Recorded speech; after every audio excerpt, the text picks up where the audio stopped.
Join the Campus Comics Cast for its most wibbly wobbly timey wimey episode yet as we discuss Kang the Conqueror. This is Scott Reed and I am joined by Mike Atchison. In addition to discussing one said Kang the Conqueror, and there's a whole timeline of Kang, we're also going to talk about Mark Waid's one of Mark Waid's storylines on Captain America. But first, Mike, putting you on the spot again, here's the question.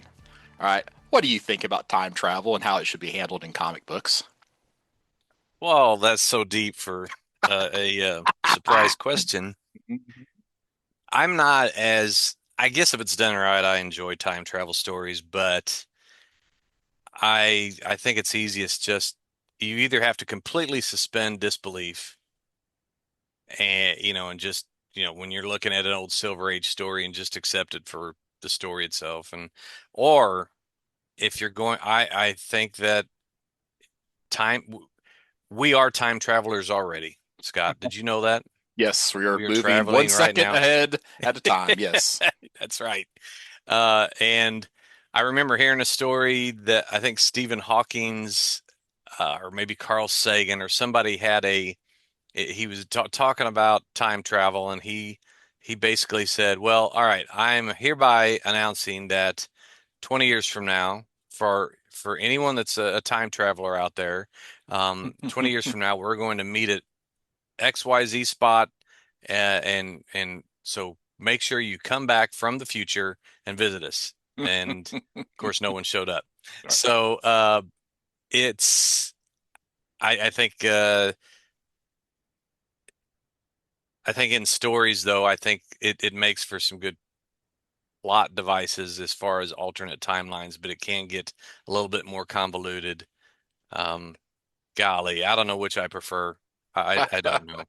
I, I, I think my gut says I would prefer there not to be time travel stories. That's my gut feeling on it, just because of the yeah, fact that every single once you introduce time travel, it's nothing but a plot hole. Because if the yeah. person, especially if it's the bad guy that loses, right? Well, then he just goes back in time again and tries again, or he goes further back in time and does it at a different thing. And then if it's the good guys that are using time travel, then they go back in time and they shape things so that it has a more positive outcome for everybody, and they try to find that that great balance. So it's just there's a oh gosh, is it Frank Miller did a Terminator story, and he basically kind of did that. I think it was RoboCop versus Terminator, where it's like Hmm. the Terminator loses to RoboCop. So what do they do in the future? They send another Terminator back, and eventually, it's like they keep sending like less powerful things back. Like eventually, they send like a Terminator dog back because it's like that's the last thing that they could get into the time machine before they could, you know, before it was destroyed the 1500th time or whatever. So, but yeah, I'm personally not a fan of it. I understand what you're saying about sometimes it makes for a good story, but ultimately it's just a big plot hole, like that JSA story that we did, right? With Hmm. oh, I forgot the villain's name. That was I mean that was a good story. Would it have worked Oh, without with time travel? per Degaton. Yes, thank you. Would it have worked without time travel? No, probably not. So, yeah, it's just fraught with yeah. It makes my head hurt thinking about all of the different Hmm. loopholes, like you said, or plot Yeah. holes. It's it's also when when they start down that road, you get that whole time travel butterfly Hmm. effect. So, if you just happen to, I mean, you if you want to murder someone and you're a time traveler, you don't even have to really murder them. You just go back in time and prevent their parents from meeting. Yeah. Then I'm more whenever I like alternate versions of something, I don't like the alternate timeline as much as I like the or hyper time, I guess is what Mark Waid liked to call it. I'd rather have like a multiverse, but limited multiverse. But that's a whole other subject too. Yeah, exactly. So, all right. So, enough about that. So, let's go to our actual topic, which is going to be first five Kang the Conqueror. Now, because of the nature of Kang, we had to have a little bit of discussion about what issues we were going to cover, right? So, Hmm. because when I started, I'm thinking Kang the Conqueror. Let's just go Kang the Conqueror. So, Kang's First appearance is in Avengers issue number 8. So that's what I was thinking. Then you provide our first list, which was FF19 FF Annual 2, which actually introduces Rama-Tut before we get to Kang the Conqueror. Hmm. And then my response to that was, well, if we're going to do Rama-Tut, then we might as well do Immortus, because even though Hmm. he doesn't say it, ultimately he's a Kang version as well. So what we settled on was FF19, FF Annual 2, Avengers 8, Avengers 10, and Avengers 11, right? Yes. Okay, And good. if we hadn't done the debut of Immortus in Avengers 11, what would it have been? I think Giant Size Avengers 3 is what I had I researched. I don't remember off the Oh top of no, my that was head. another one where that's another one where Immortus was retcon, or that's Oh, where he was retconned. Yeah, so it wasn't too far. It was only a couple years away where this Avengers 11, I yeah. forget what the publishing date was for it, but it wasn't too far away from him actually being identified as a version of Kang. Kang, right. And then there's other versions of Kang. Fortunately, they don't show up in the first 5 appearances, at least as far Hmm. as I know.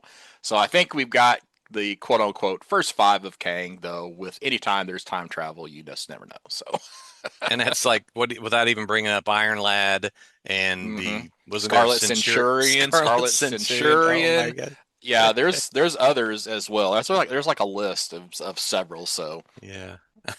yeah, but it just gets a little bit crazy. And again, that's the trouble with time travel is like it's so hard to keep your continuity going. Yeah. All right, so Mike, do you remember when you first learned about Kang the Conqueror? Well, I'm sure I knew about him, but I didn't. It wasn't until the movie that Oh, I, really? or Wow. Okay. yeah, that I really absorbed any story involving him. What was the Ant-Man and the Wasp, or was it Loki's TV Quantum series? Mania. Quantum Yeah, Mania. Yeah. and um, although I was intrigued enough that I went out and bought this sort of the Kang big like an omnibus. It's got all kinds of. It's got the Fantastic Four 19 and Avengers 8 stories in here, Okay. but the rest are more recent. Does it have Only Myself Left to Conquer? Well, that's a famous Kang line, isn't it? Yeah. Well, All it's right, a so story that okay. is supposed to be one of the better Kang stories. I've got a note here when we talk about future reading. I was going to suggest that because it's something I'm going to put on my list to read. But Well, I but it's a can't tell you the title of fairly this. recent.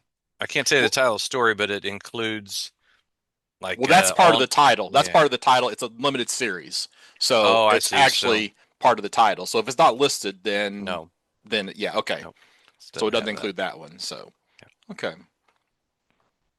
So really the movies. Okay, all right.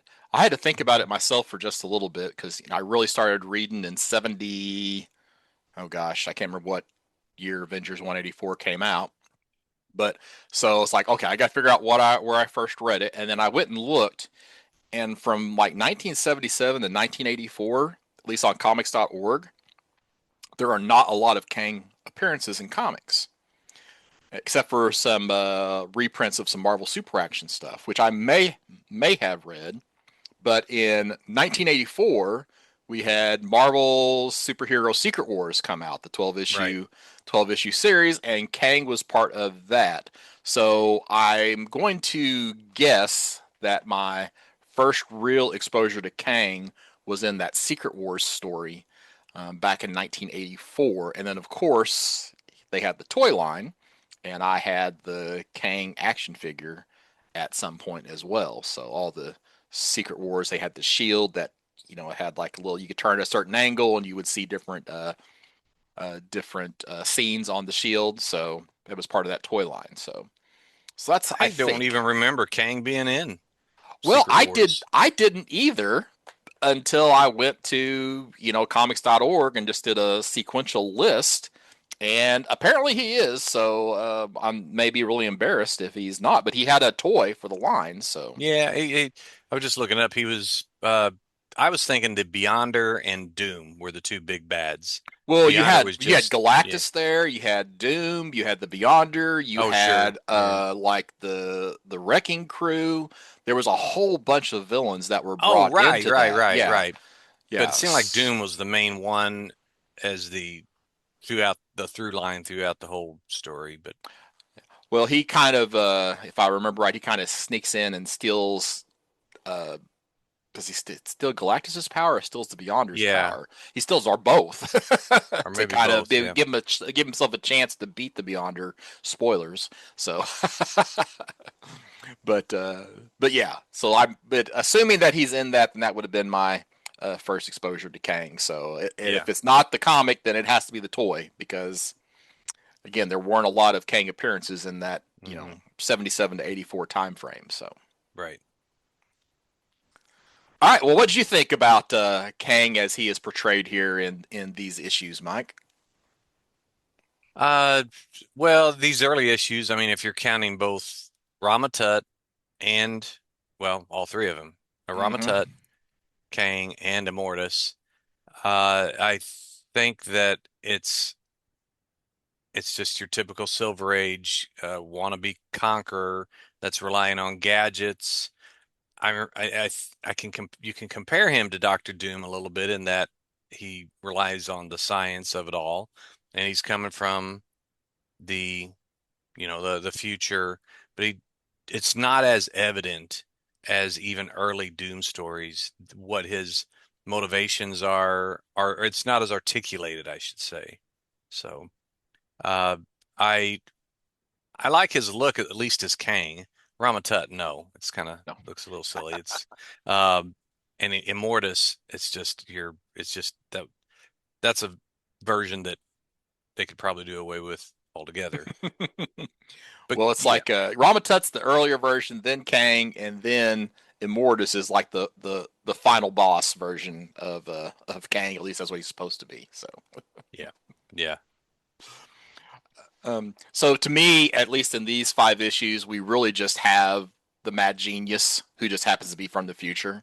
Hmm. It's not, it's like, oh, I've got this wicked scheme and let's see if I can, bring it to fruition. And of course he fails and he talks about his scheme and, he soliloquies himself into defeat multiple times. Yeah, So yeah, he has definitely become a much more uh, interesting character, I guess, over time. So, right, right, right. And so I hate to compare him to Doctor Doom, but there is a link there. there is a link. Yeah, no, and it's a link that's established pretty early, right? Yeah. I guess we'll probably talk about that in some of our favorite moments, I assume. So, Hmm. so all right. So now so you have read a little bit more Kang. So how much, but how much should we get of Kang's origin from these first five issues?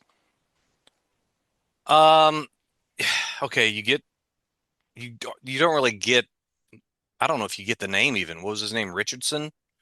Uh, his real name Well, it depends. It's not or Nathaniel completely established. Richards? Richards, which Yeah, is yeah. Reed Richards' father, Oh, I didn't is know that. but oh okay spoiler. What? So I think it's in the burn run on Fantastic Four that it is Yeah. hinted at that Nathaniel Richards, Reed Richards' father actually becomes Kang the Conqueror.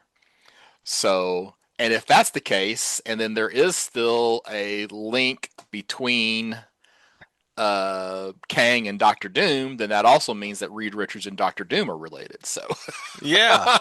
Oh my gosh. so yeah, it gets really, really crazy. So yeah, Okay. So yeah, I guess we understand he's from the future, the 31st century, even though there's a mistake. And I think one of the issues I made note of where they said he was from 25th century or something. Um, we get I can't the imagine a mistake like yeah, that in a Silver Age comic book. right, right. Uh, yeah, I mean it was established early that Rama-Tut was a just an early version of Mhm. Kang. And I don't know if they just decided writing this character we want to because Rama-Tut came from the future too, and then Yeah. he just changed his ego to uh, Well, that's I assume that whenever mainly Kirby and Lee were doing this originally, then Rama-Tut gets created. That mhm. they're not thinking, oh, and here over in Avengers in a few months, we're going to introduce another character that's the same version of this character, just looks different. So that Yeah. has to have been to me, that's probably like Jack Kirby starts drawing and he picks a color scheme. We'll talk about that. I was going to talk about that here in a minute. It's like, Mhm. well, this guy's purple and green. Hey, Rama-Tut was purple and green. Maybe they're related in some shape, form, or fashion. I know. Maybe they're the same guy. There you go. So, Let's do and that. yeah, Yeah. let's just do that. Let's just write that into the story. So, I don't know about that, but yeah, this I don't wonder if this is like the earliest retcon in comic books. It's like, That's an interesting question. you know, so who knows? Of at least a major Yeah, character. Yeah. yeah. I mean, really, all else we know is that the early Kang is bored with having complete peace in his era, Hmm. and he's just now fascinated with war, and he wants an empire, and da da da da. And yeah, so there's nothing like what we have now with the council and all the variants. Oh yeah, yeah. Yeah. It gets to be And crazy. it's just an So evolution process. When you're talking about just containing the the stories that we read for this, it's amazing how it's evolving in front of our eyes. yeah. Let's see. Do I have any more notes on that? Oh, of course, we get the tie to Doctor Doom pretty quick in FF Annual 2 between Rama-Tut Hmm. and Doom, that they could be in some shape, form, or fashion related, which they lean into that in Marvel for quite a long time. So, I'll be actually have that page up on my tablet here. oh, It's page 5 of the annual. By the way, this annual is great. I read the first story was the origin of Doctor Doom. I'm like, oh, this is nice. And then I'm like, well, I don't see Kang or Rama-Tut or anybody in here. And then I go to the uh-huh. next story. But yeah, it's like once they kind of put the pieces together, Rama-Tut's like, man, he's just like the kind of sitting there defeated. Well, uh, he's just like, I can't believe this coincidence. This is where he made a mistake. The most incredible coincidence of all is I came from the future, from the 25th century, where I was a Oh, okay. master criminal. Yeah. Hmm. So it's this is where they're both on like a spaceship because after he Hmm. left Egypt, he decided Yeah, after he's in being that sphere that ejects from the Sphinx, yeah, and yeah, then Doom happens to be hurtling through space on the last of his oxygen and gets pulled into the sphere. So, right. Yeah. It was a cool tie together like that, hmm. but it makes you wonder, like you said, how the story was evolving as Hmm. Kirby and Lee were plotting this. All right, so power sets. All right, obviously we got time travel. Yeah. Okay, so what else? What else do we have? It's like a gamut of stuff that you see in a lot of different villains from the Silver Age. Okay, you got mind control. Hmm. You've got the Ray that he's able to get to make the Fantastic Four do his bidding in Hmm. number Fantastic Four number 19. He's got all this armor in Avengers 8. Now, that's of course after he's Kang, which Hmm. that early design wasn't great. It definitely was nice to see the evolution of his Yeah. armor and his mask and all that was a lot better. Um, just your standard. I mean, you can't be a Silver Age uh, villain if you don't have a disintegration ray. You know, Especially a mad genius one. imagine right. Yeah. Uh, I mean, and he's good at strategy, I guess, and that kind of stuff. So Yeah, so a he lot did, of it he yeah, relies on the superior technology to, accomplish what he wants to try to accomplish. So, right. It's far from what he can do in the future, like manipulating time and actually having all of these variants and stuff. but then it's like, why doesn't somebody from the year 5000 come along and take conquer him? So, Yeah, with their superior technology, there's that time travel and loophole there's the that time travel problem. So, you can't think too hard about it. no.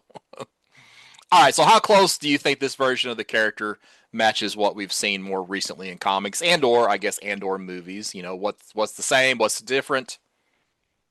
Well, I think the best thing to do is just concentrate on Kang, not the other you know, variants or versions of him, Well, like he's Immortus, basically like become Kang Prime, as yes, there opposed you to go, yeah. right, true, but he's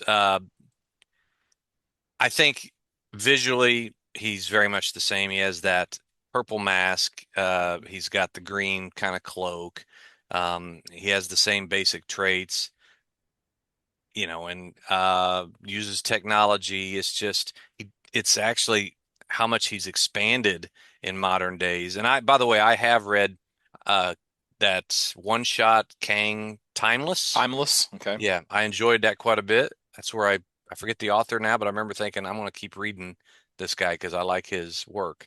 Um, but I think he's recognizably the same. It's just uh, it's just expanded so much because of the movies and the comics in recent 10, 15 years maybe. Jed McKay. Jed McKay, yes. Yep. Yes, thank you. So, What do you think? well, so to me, he's become much more. I don't know if nuance is the right word, but it's not Mhm. just the mad genius. Now he has much longer range plans. Uh, so he's not just that bad guy who's just trying to do something really quick. It's uh, Right. yeah, a little again. It's just more nuanced. He's not just bent necessarily on world, domination or universe domination. It's like, okay, let's just manipulate things to my advantage. Sure. So I think he's a much more interesting character now than what he was. So Right.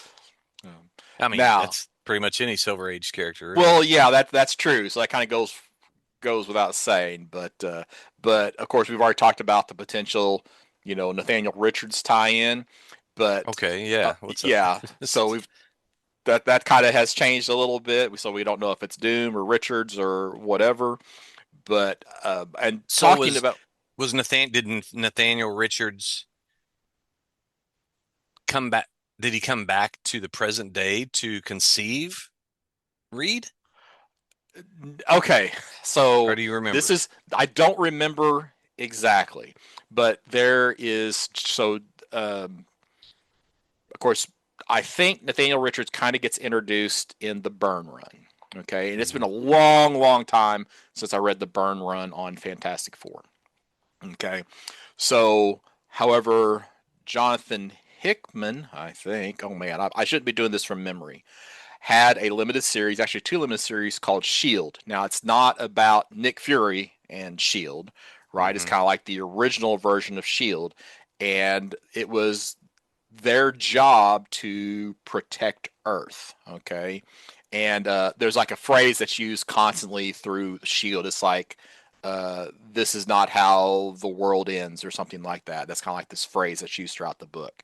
So it was like they stop an earlier incursion from Galactus, for example. Okay. Okay. Um, and it even goes all the way back to like Leonardo da Vinci, this whole shield thing. But kind of the pre-modern Marvel universe, you have Nathaniel Richards and Anthony Stark are kind of like the main two guys in this organization, Shield, that are responsible for protecting the planet.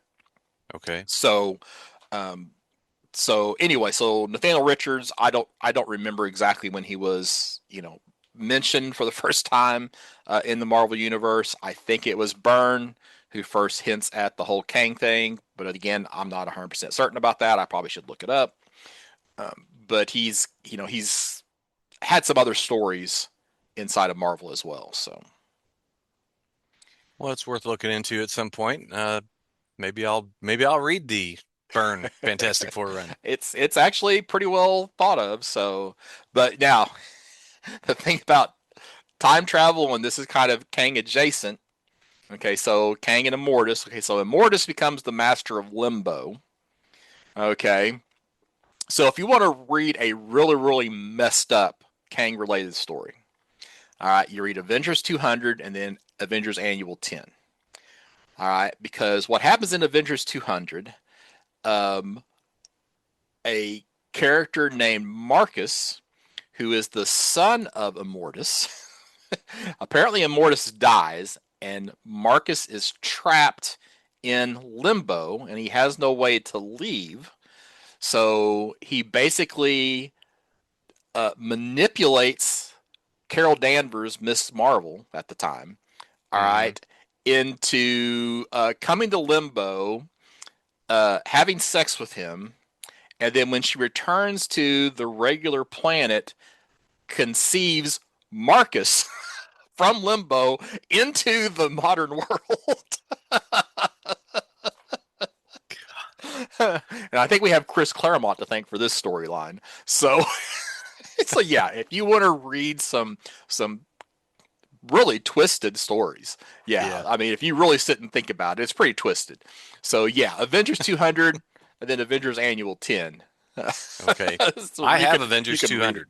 Okay, all right. Avengers Annual 10 you can read on the app because it's a pricey book because it's also the first appearance of Rogue. So Oh, okay. yeah, yeah. All Man. right, so let's talk about moments from the story uh, that we should mention. So what do you give me one? Give me one moment you want to talk about. Oh gosh. Okay. So in FF19, I I just Johnny clearly doesn't know his history very well because he's talking about how Rama-Tut how can Rama-Tut know about them 1,000 years before they were born? So Rama-Tut, if he's an Egyptian pharaoh, the very latest the pharaohs were around was around 39 or 30 BC. Okay. And so anyway, it's just me and my history pet peeve there. Yeah, okay. And then on page oh, Johnny, it's one of the pages, page 19. He's using his powers to vaporize all the water. I mean, there's just like a all that water. All If the that's water's rushing into him in this small room. Yeah, Yeah. he vaporizes it to steam. Well, they would be cooked like Yeah. lobsters if they Yes. if they did that. Yeah. So just fun little things I'm pointing out. No, I'm not trying to dig the stories, dig on them. I just uh now, like I said, FF Annual 2, I really enjoyed the Doom origin story, which had nothing to do with this, but Yeah. it was the first story in that annual. And I didn't know, I always thought Doom's mother died when he was older, like he had an emotional bond, but it says that she actually died when he was an infant. So, um, the Now villain he bios was that are between. raised by gypsies, or was she a gypsy? Hold Well, on a they were second. gypsies. Yeah, the Okay, whole all right, family yeah, was okay. gypsies. Yeah, and the father raised him, and but in between those stories was a bunch of villain like pinups, but they were like little bios, not Hmm. as detailed as a Marvel handbook Right. entry or something. Then there's something I looked up that I think one of the characters calls this old junker of a car a fliv. Like, what are they talking about a fliv? So of course I look it up, and that's a nickname for an old Model T Ford. Oh, So okay. Hmm. yeah, and I missed that. So yeah, so uh, of course you can't go without mentioning when Reed's misogynism from the '60s I is have just this straight down out as of well. I same have this as down as Mad Men. well. Yeah, go Yeah. ahead, you say Well, it. no, you go ahead. It's just Okay, he like says I just you know, she Sue says she's been a fool, and then Reed says, "Not a fool, just merely a female." yeah.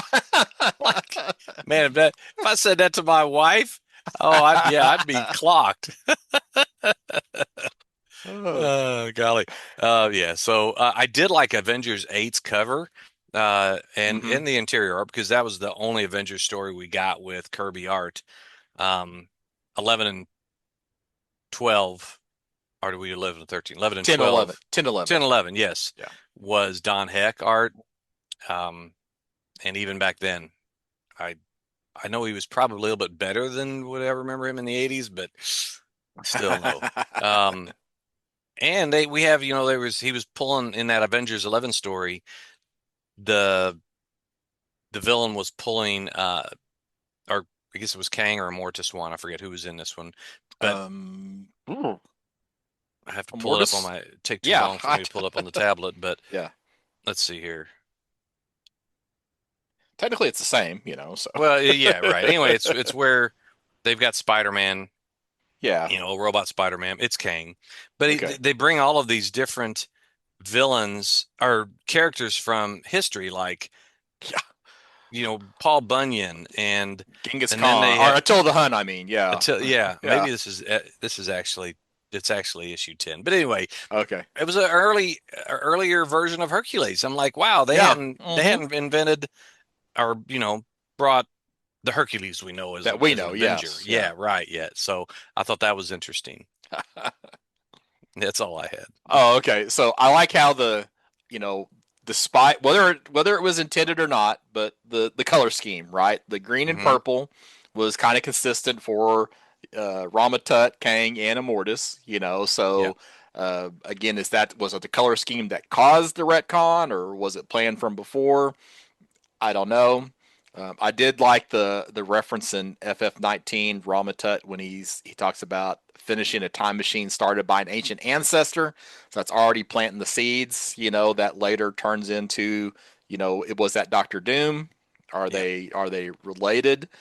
In FF Annual 2, I kind of like it how Doom and Rama-Tut are sitting there talking about should we even exist in the same timeline if we're like the same person? Right. Is it Right. possible that they're not just related but actually the same individual? Yes. And then what you mentioned about Sue and Reed, that was in Oh, FF Annual 2, yeah. But okay, so we got two issues of FF, and in both issues, Reed Richards says, "Be sure to look out for booby traps."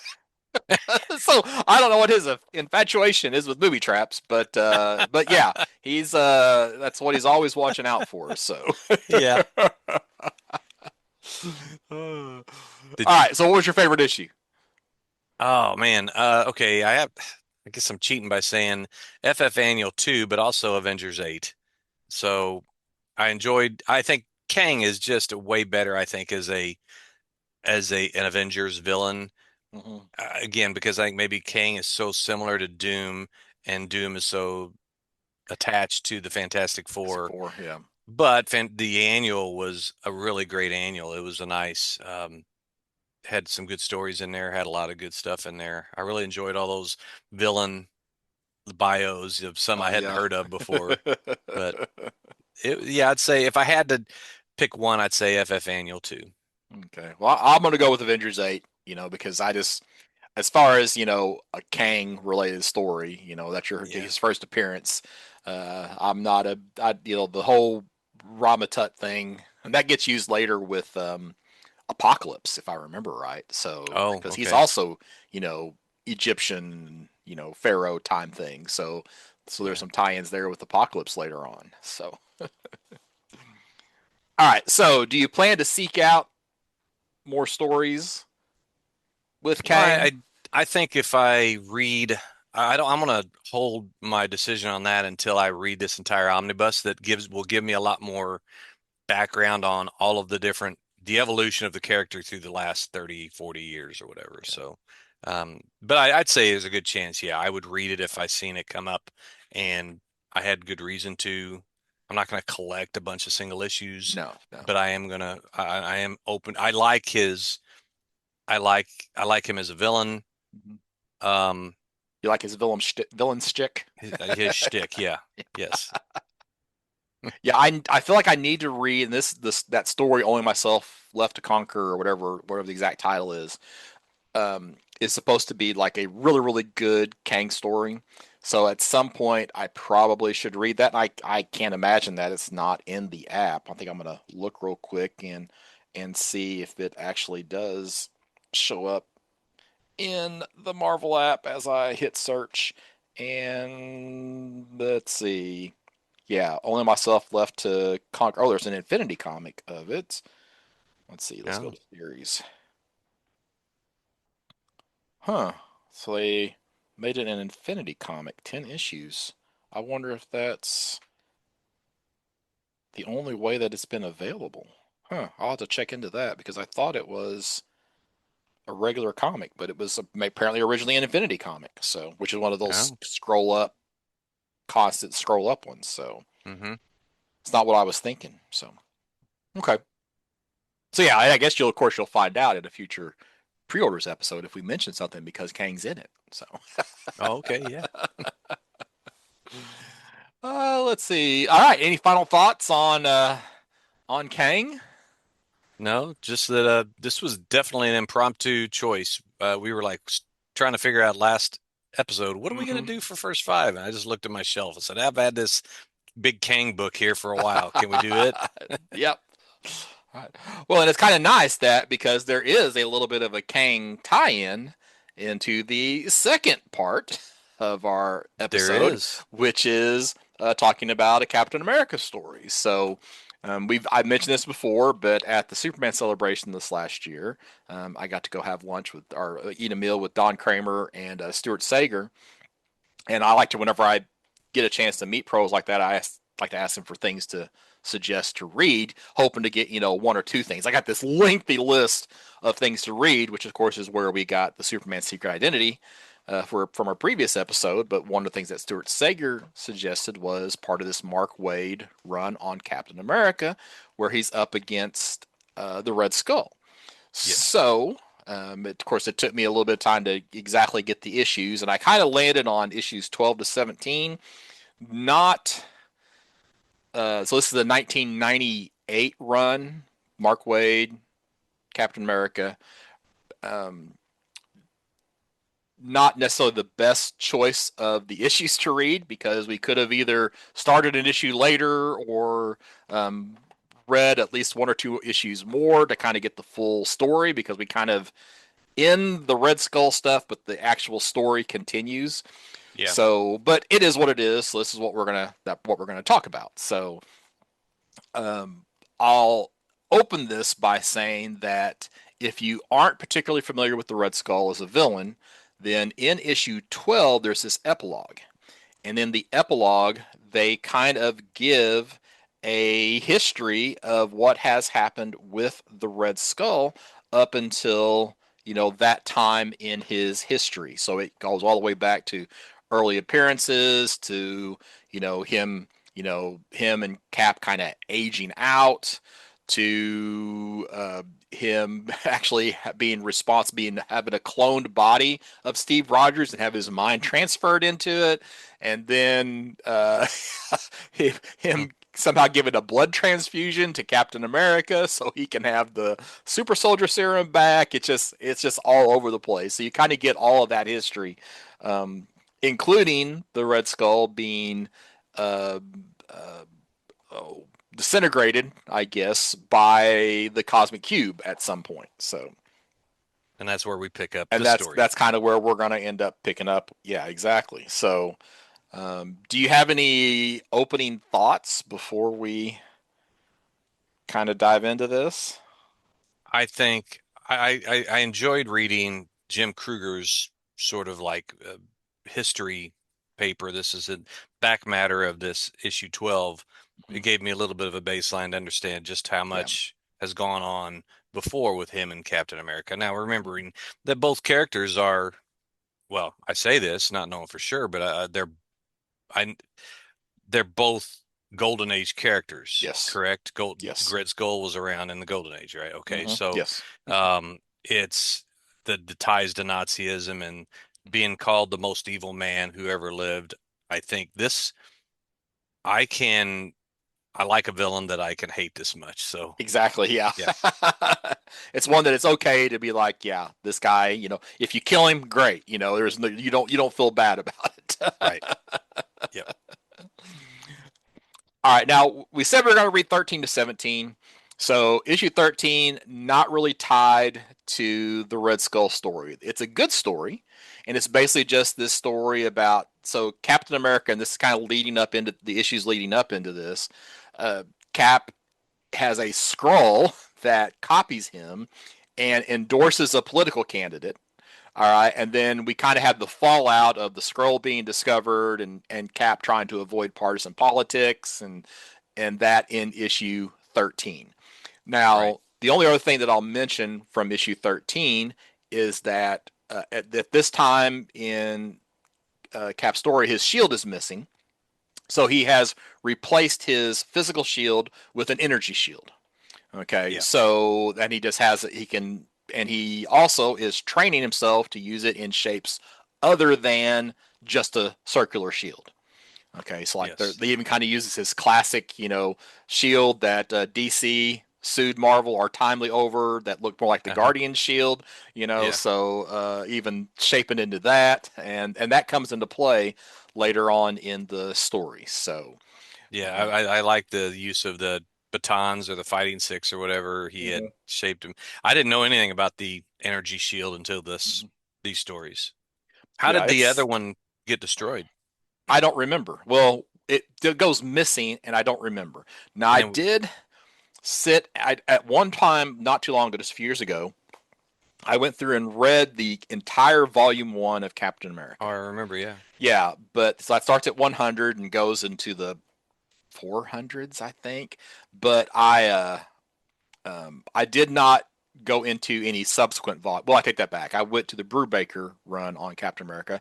I needed a palate cleanser because the first volume Hmm. of Cap is just not great. It's just Hmm. there's a Hmm. handful of stories that are worth mentioning inside that first volume, and for the most part, it's not particularly good. So it And this gets is your better favorite later on. character, so This is my favorite yeah, character, so yeah. yeah.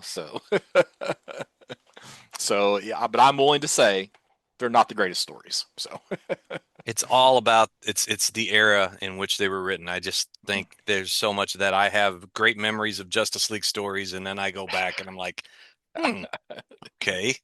yep. So you're like, what was I thinking? I So was 12. That's what I was thinking. I guess that was the deal. all right. So really, the Red Skull story starts in issue 14. All right, and we got a nice Red Skull cover. Evil is back, and of course, I guess we should mention the creative team. So Mark Waid, Andy Kubert are listed as the storytellers Right. for this series. And So I had never heard of Jesse Doperdang before, the yeah, inker. Never. yeah. Yeah, now Chris Sotomayor, well, of course, it's like, isn't that a justice of or a Supreme Court justice? It is. It's a yeah. Sandra something. Yeah. Yeah. So, all right. So, issue 14 is actually kind of just a little backstory about what is going on with the Red Skull. So, issue 14 details how the Red Skull, through sheer hatred, was able to reconstitute his body, the act of which was witnessed by dun dun dun Kang the Conqueror. All right, so Kang the Conqueror shows up, and it's kind of funny. We've talked about time travel and what I got to scroll through because I want to read it exactly here. Um, because Kang says, to fulfill my own agenda, I chronoled I chronoled to the year 1998 AD to release him.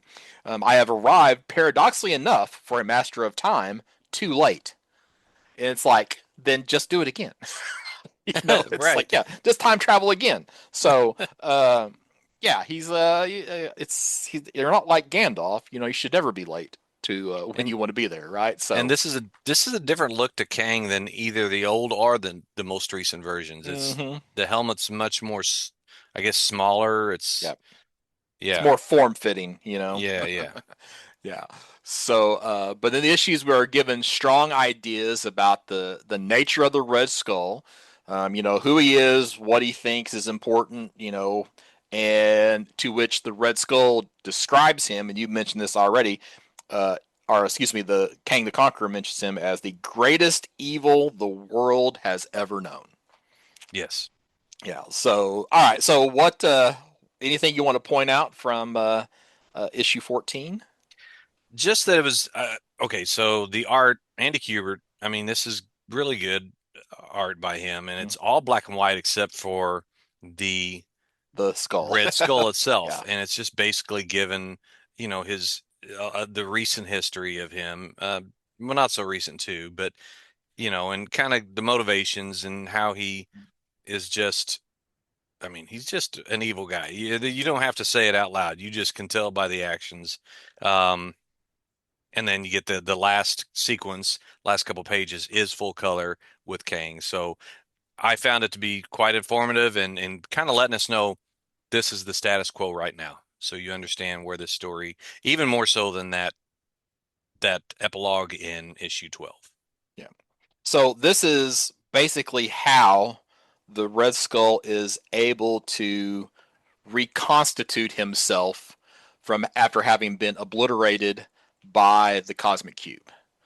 So Yes. what we actually learn is that the cosmic cube, when it obliterated him, actually kind of merged with him.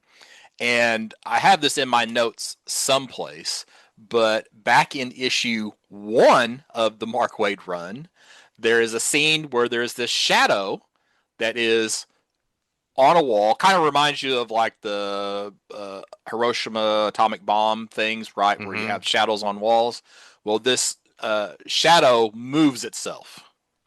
Oh, And that is the hint about what is coming back in issue 1, that the Red Skull is going to be returning because he was had that effect happen to him when the cosmic cube obliterated him. It left his shadow sitting on a wall. So that was kind of, I guess if somebody really was paying attention and really knew their stuff whenever they were reading issue 1, they would have been like, oh, ooh, I know what's coming. sure. I know what's coming. Yeah. Yeah. I know who that is. So, all right, issue 15. Okay. All right, so Captain America, in the midst of battle with Mr. Hyde and Cobra, is shown the broken remnants of his shield. Now, we didn't mention this, but they discovered uh, Cap's shield back in issue 13, and it got dropped on the deck of the ship. It was found in I think it was found in the trench, the Mariana. What is that trench along the Yeah, coast of? the deepest. It's the Yeah, deepest place in the ocean, Mariana yeah, Trench. whatever, yeah, that trench is.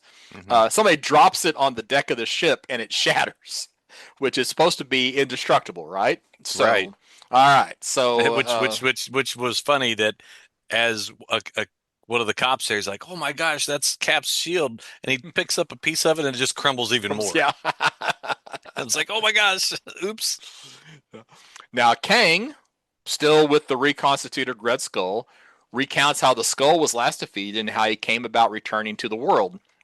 Kang shares some knowledge with the Red Skull, which we later learn is information stored on Galactus' ship that he used whenever he first entered the universe, when the universe was created, which the Red Skull begins to return to Earth with his newfound cosmic cube power.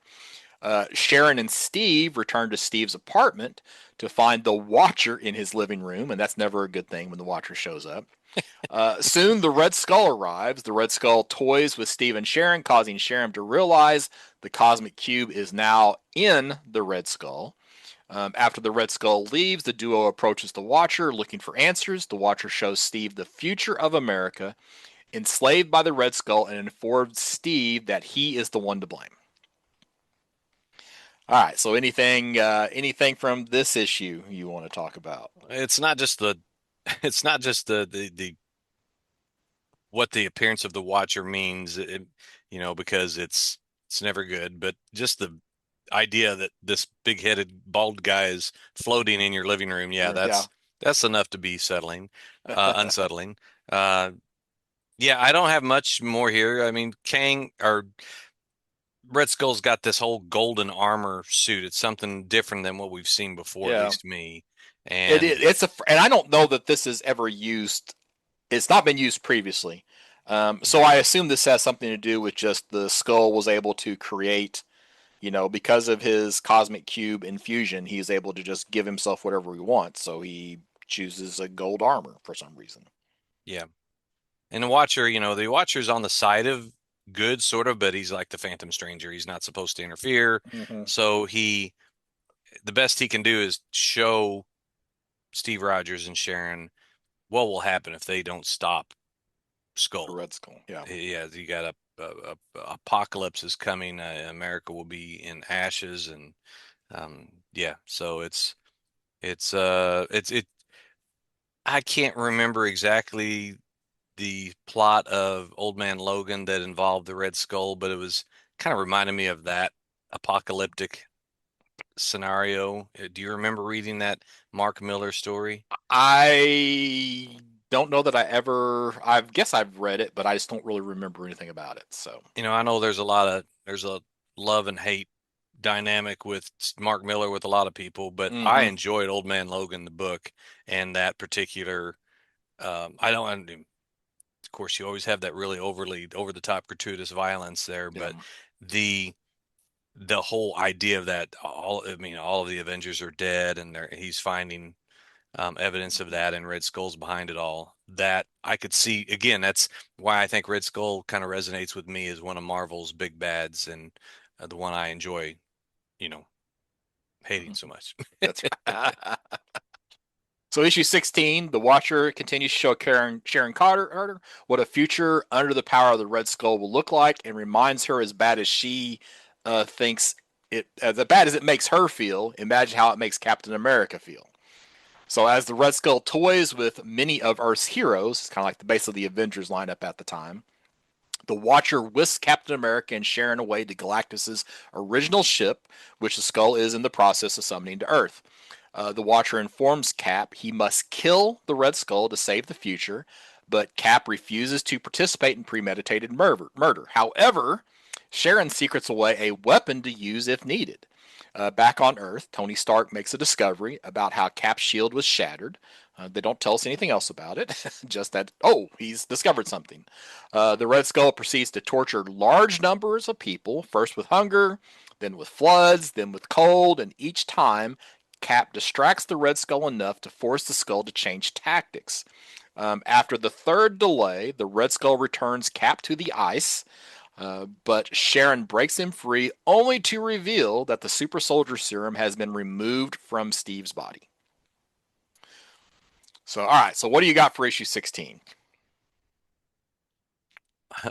What jumps out at me mostly is that Joe Kubert actually did the inking on the second half of the book. And Oh. as I was reading this, I'm like, wow, Andy's really mimicking his dad's style all of a sudden. Then I found out why. No, again, this is it's starting to really sound familiar. It's just with a few other players than that Old Man Logan story. But I just to me, there are real stakes here. Um, that makes this an interesting story, and that makes you understand why it's so important that Cap stop him. Now, to me, the big question I was asking myself is like, why is Tony Stark not out there fighting the Red Skull when the Scarlet Witch and Thor and all these Sure. other Avengers are out there fighting, but Iron Man's not participating?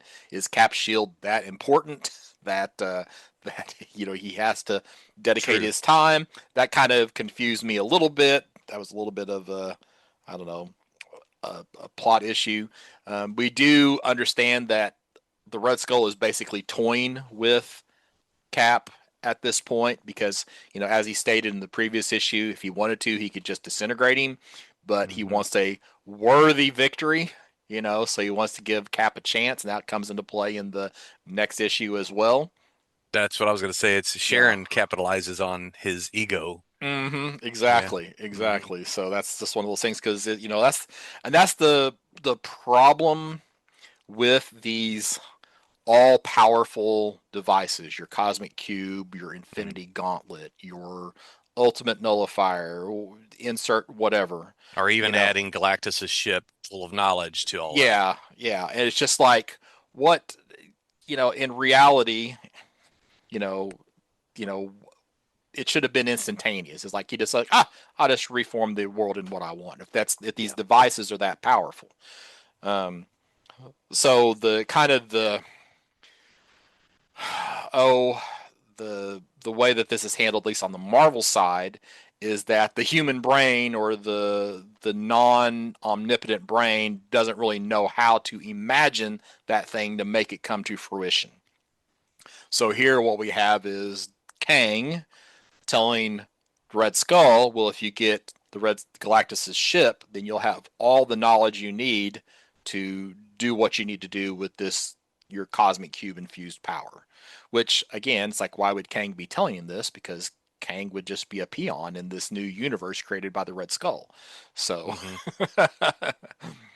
but we get an answer to that too later on. Hmm. I want to go back real quick to what you said Sure. about why isn't Iron Man doing more than inspecting or trying to figure out the whole shield thing.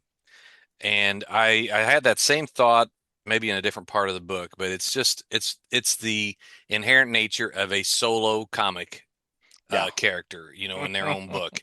You can't have Thor and Scarlet Witch and Iron Man doing everything.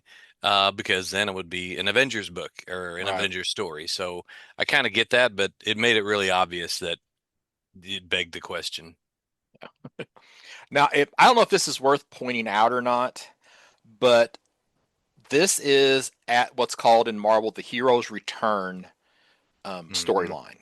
So you had prior to this in the base 616 Marvel universe, you had Onslaught. All right, and Onslaught was an X-Men villain. Um, and basically it results, and if I'm remembering this correctly, and I may not be remembering this correctly, it results in the deaths of a lot of the major Marvel heroes: Fantastic Four, Captain America, Thor, Iron Man. So a lot of your Avengers. I'm trying to remember if there's any others.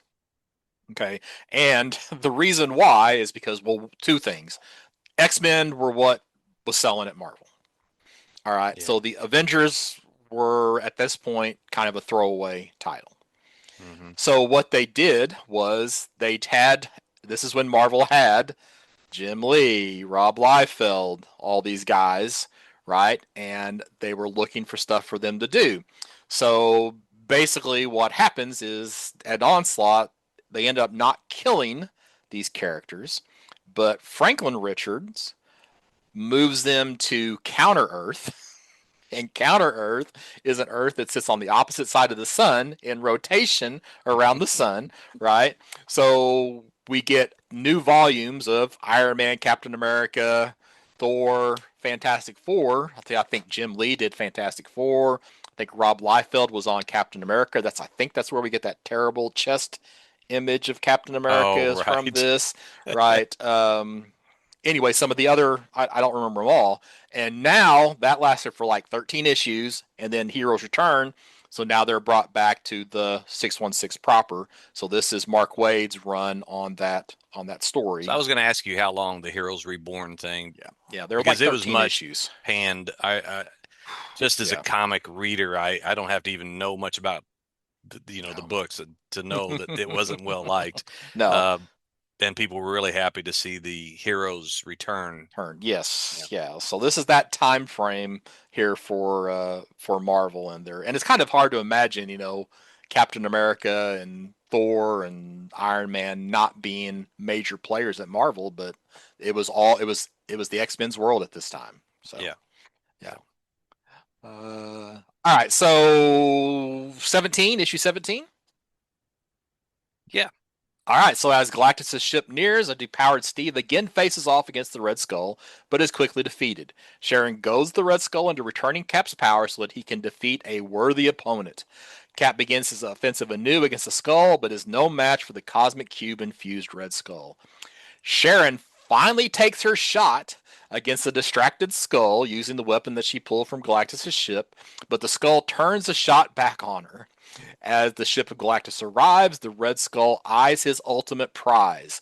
Cap sees his final opportunity to stop him and uses his energy shield as a blade and runs the Red Skull through, killing him. The Cosmic Cube energy leaves the Red Skull and flows into the Watcher, who then becomes, dun dun dun, Kang the Conqueror. But this is also a guise for Korvac. So Kang turns into Korvac. Korvac announces his plans to return to his own home time with his new power and creates a time portal and steps through it. Cap, despite the protestations of Sharon, steps through and follows Korvac to the future, thus ending our Red Skull storyline. All right, so what do you got for issue 17? Oh goodness. I was wondering, I was hoping that Cap wasn't going to try to fight Kang or to fight Red Skull in that oversized, when he shrunk down to pre-super serum, Yeah. yeah, yeah, super soldier serum form, 90-pound weakling. I'm like, how many pages or panels do I have to see of this? This right. I was glad when Sharon was able to. That's what I was kind of mentioning Mm-hmm. earlier, is that oh yeah, you're a big man. You just kicked the tail out of a 98-pound weakling. You should Yeah. be proud. And then he goes, all right, I want I want a worthy opponent. And he restores him, which then gives us a good fight scene. But ends up with Cap being thrown into a tar pit. Like, Yeah, which, the Brea tar pits. I don't know. yeah, I don't, he didn't, and he wasn't really stuck there. You would think, well, he would have a hard time getting out, but he just wades out of it like it's water. And um, I don't know what to think about that. I did not expect. I mean, all through, maybe I should have seen this coming because it was like he protested too much throughout the story of Sharon saying, "Look, you're a soldier. You have to kill sometimes. Nope, there's always got to be another way." But Hmm. then at the end, he does stab him, you know, a la Wonder Woman and Max Lord, or Superman and General Zod or something. Okay, right. Yeah. Um, I guess I he don't feels know. like he exhausted all other options. He tried Right. other ways, and it got Yeah. to the point where, the end was nigh, so he had to take steps. Yes. Yeah. So, but with, as we know, Red Skull, you can't keep a good villain down, No, so no, he'll be he'll be back. back. Yeah, Yeah. exactly. Now, they make a big deal the Watcher made a big deal about, okay, you pick a weapon here to use to kill the Red Skull. So Sharon secrets one's away, takes the shot, Red Skull turns it back on her, and it doesn't even really hurt Sharon that bad. No. So what's it going to have done to the Red Skull? Yeah, I was wondering, I'm like, oh my God, did she die in this issue? I Yeah, it's didn't like know. holy smokes. So does she die again? But no, she doesn't. It's like didn't even phase her. So Yeah. I don't know. Um, there is a nice another epilogue in this issue Yeah. that talks about Korvac, right? Exactly. So, That's what I spent the uh-huh. last, I mean, the hour before we started recording. I'm like, I want to, but to be honest, it was like drinking from a fire hose. I'm like, oh my Yeah. gosh, this guy has done a lot of different things. So, Well, but it's he's not had that many storylines. The big one is something called the Korvac saga. So, okay. where he and I'm trying to remember where that story was actually at. But anyway, that's kind of when we talk about Korvac and his comics, there was a short time period where that was the rumor that Korvac was going to be the villain Hmm. in one of the movies, so some of his appearances got valuable. Now they have obviously fallen back because it hasn't happened. But yeah, so while the Red Skull story is finished, the whole Cosmic Cube story is not because the Cosmic Cube energy ends up in Korvac, who then takes that along with, I assume, the knowledge of Galactus' ship back to his own home time, and now Steve is going to go try to fight them there. So, Which is really close to the timeline or where the time when Kang, where he was originally mm-hmm. from, around the Yeah, but 31st century. but Yeah. it's like, well, it's almost like he's his own. Korvac's universe is separate. I again, Yeah, online when I was, there's yeah, so much. Yeah, it's hard to. it's another universe according to the Yeah. internet. So All I don't right. know. So what else you got for this story? I mean, if just to give say whether I liked it or not, I liked it well enough. Oh yeah, I I did didn't too. like it like the last one we reviewed, the Superman one, No. but it was it's also because you're not reading a Silver Age. We come off of a first five of reading some old stories, and Hmm. quaint as they are, and whatever, and good in their own right, I guess. But this was nice. It's a little bit more modern. It's Mark Waid and it's Andy Kubert for the Hmm. most part, and yeah, I it's just there's it is a little bit manipulative to say, well, it's not really the Watcher, it's Kang, and then it's not really Yeah. Kang, it's Korvac, but Korvac. Yeah. that's okay. It's okay. Yeah. It's like his big master plan to. I guess he needed Kang to manipulate the skull, and he needed Yeah. the Watcher to manipulate Captain America. So thus why he had to have the two different forms. So Right. Right. and Mark Waid does his research. I mean, Oh, of he's course. yeah. So you gotta respect that a little bit. So Oh, yeah. I've never really read a really bad Wade story. It's no, just no. good and better. But I mentioned having read that first volume, Captain America, and then after that I skipped to the Brubaker run. Well, now I need to go back and I need to read this run because this Sure. run is I'm trying to think 50 issues. Yeah. So I have read, I'm sure, bits and pieces of this run, but I definitely need to go back and read this one. So I'm gonna at some point in the near future sit down and read this run of Captain America and hopefully find some uh, more better, some more better Captain America stories. I knew I was Yeah. saying it when I said it, so yeah. Yeah, it's I understood what you're saying, and I imagine there probably are some good ones Hmm. in that run. It's at least, I mean, 50 issues is a decent run. Decent run. I Um, don't know. Let's I don't know how long Wade's on it. I don't think he's on the 50th issue. Let me see here. If he's still writing at issue 50. Uh, where's the credits? Holy smokes. We have a wordless issue 50. Wow. There literally is. Oh, so it's Dan Jurgens at issue 50. hmm. So I don't know.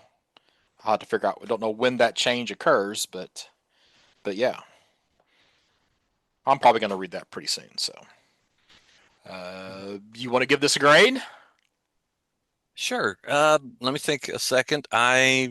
Well, I'll go. I'm gonna go fine, very fine, which is 7.0.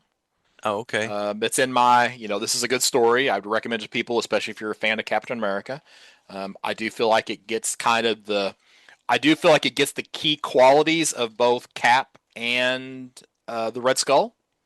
So you see how evil the Red Skull is. You see, what the goal of Captain America is. But and he said he didn't want to participate in premeditated murder. But when push comes to shove, he is a soldier and he will do what is necessary. Right. So. Yeah. So yeah, so I'm gonna go with that 7.0. Clearly not the secret identity storyline, but this I was glad to read this story and have a pretty good Captain America story to read. So Yeah, I don't know. I guess that's probably a good grade for me too, but I'm gonna go a notch below just because I'm the energy thing, the energy shield. I guess that's just the way it has to be because yeah. of a previous story. But I want to Hmm. say fine, 6.5. It's still above average. I don't know if it's the storyline. I'm going to say, hey, you really need to read this if you want to read a good Captain America story. I'm betting that there are more there are more More better, more more better. better ones out there.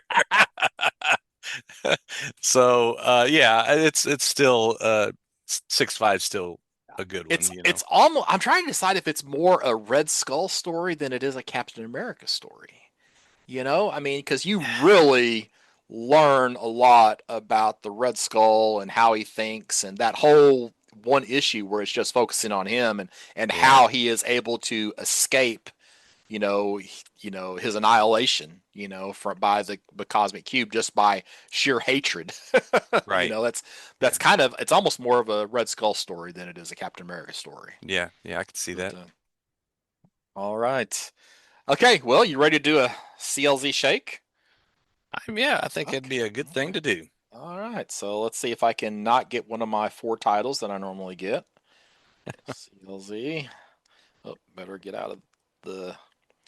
out of the box storage box so I can have all comics instead of just ones that are in a storage box. Okay. Okay. I can. I'm. It's ROM, but Odds are. yeah. But this is actually a new ROM pickup. I actually just bought this off of eBay like in the last couple of months. So this is ROM number one, IDW. This was a convention exclusive. All right. And it is signed by Christos Gage. So I got it as a 9.8. And what's cool about it is it actually, the person who had it signed originally was named Scott. So it actually has my name. To Scott. Yeah, it has my name as Rom. He put a little word balloon and has Scott, there on the actual cover. So yeah, I obviously since it's slabbed, I read this and the Rom story it doesn't stand up to the Marvel run on Rom. Mhm. But it is Rom, so I had to pick it up just like I'm having to pick up the Void Rivals stuff now because it's Rom. So yeah, it's that's why I have this book. It's a fairly recent edition, What and year did it come out? 2016. Okay. So yeah, so it's again IDW's run on ROM. So yeah, it's actually just sitting right over there. It's on top of that stack behind me. So All right. all right, what you got? Well, let's shake and see. Nothing. Well, I have Superman Family, number Ugh. 222. Anytime Yeah, family's in the title, it's almost can't be good.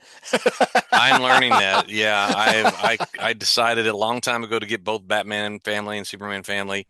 I think I've actually sold you all my Batman Family run after Yes. I read through them and Hmm. really only enjoyed the Michael Golden art, or sometimes there might have been a Neil Adams cover or something. But this one here is towards the end of the run. I'm almost certain 222. It's got Supergirl featured prominently on the cover. This is still in the dollar comics era of DC. Came out and came out on my birthday in 1982. So I just turned 16 that day. Um, the writer's Paul Kupperbird for the main story, I assume, and then Oh, there's okay. you got an early Adam Kubert doing letters, a young Adam Oh, there's Kubert. a Yeah, tie. Okay, all right, yeah. all right. Of course, we had Andy Kubert on the art and Yeah, the but it's other still stuff, but Cubert. still, Yeah, yeah. Um, it's an interesting little, just a little tie-in, just a yeah, six yeah. degrees of separation thing. There you So, go. By this time, the by this time the dollar comics have shrunk down to about 48 pages, so okay. they were on their way out. So I think I don't know where I purchased it. Doesn't say here. I may have purchased it off the shelf for all I know. Well, Copperberg's a Okay. decent. He was a decent writer. I remember when we were reading Vigilante, and he Yeah. took Yeah. over. I actually enjoyed it Vigilante a lot more when he was the writer was Wolfman, right? So Wolfman, Yes. yeah, Yeah. Yeah. yeah, Wolfman created the character. Yeah. yeah. So, all right. So, Mike, what's coming up in episode 242 of the Campus Comics Cast? Anybody that's listened to more than a couple issues is going to know our rotation. Next Hmm. episode, we're going to do our preview slash next plays and panels episode where we go through the catalogs and try to give you guys ideas of what we might like, so you might like them too. Who All knows? right. And Mike, if somebody wanted to reach out to you besides podcasts at bergcomics.com, how might they go about doing that? You got Mike at comicshop.roadshow.com. And then you also have our Campus Comics Cast Facebook page. And I'm Scott Reed. You can find me at bergcomics.com, BURGcomics.com, where there are links to my social media pages and eBay store. And we'll be back soon with pre orders.